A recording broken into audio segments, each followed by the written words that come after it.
একদিকে তৃণমূল কংগ্রেসের ২১শে সমাবেশ, অন্যদিকে বিজেপির উত্তরকন্যা অভিযান, আর এর মধ্যেই খড়গপুরে শহীদ দিবস পালন দিলীপ ঘোষের। ফের চমকের কথা বলে জল্পনা উস্কে দিলেন দিলীপ ঘোষ। তৃণমূল নিজেই শহীদ হয়ে যাবে, তোপ দেখেছেন তিনি।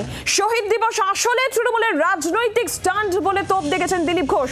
চমক হবে তো, সভাতেই বোঝা যাবে, দাবি দিলীপ ঘোষের। তিনি শুনবো। যেহেতু আজকে সারা পশ্চিমবাংলায় শহীদ দিবস হচ্ছে, তো আমাদেরও যারা সত্যিকার রাজনৈতিক শহীদ, যারা গণতন্ত্র প্রতিষ্ঠা করতে গিয়ে আর টিএমসির হিংসার বলি হয়েছেন, তাদেরকে আমরা শ্রদ্ধাঞ্জলি দিই। টিএমসির তো কোনো বলিদান নেই, কেবল লুটপাট। কংগ্রেসই শহীদদের ডেকে নিয়েছে, লুট করে নিয়েছে, তারা বলিদান দেখাচ্ছে। তারপরে কজন বলিদান দিয়েছে?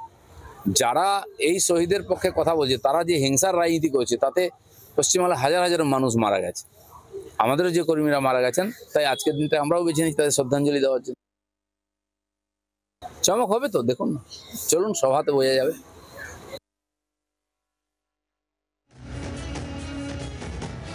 সুকান্ত মজুমদার কি বলেছেন এই প্রসঙ্গে শুনবো।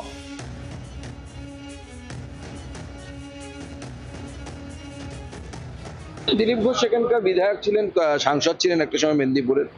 তিনি যে প্রোগ্রাম করছেন সেটা পার্টির, অর্থাৎ জেলা প্রেসিডেন্টের উপস্থিতিতে হবে। পার্টির জেলা প্রেসিডেন্ট থাকলে পরে অবশ্যই সেটা পার্টির প্রোগ্রাম, সেই পার্টির প্রোগ্রামে অংশগ্রহণ করছে। বাংলার আওয়াজ, বাঙালির আবেগ, জি 24 ঘন্টা।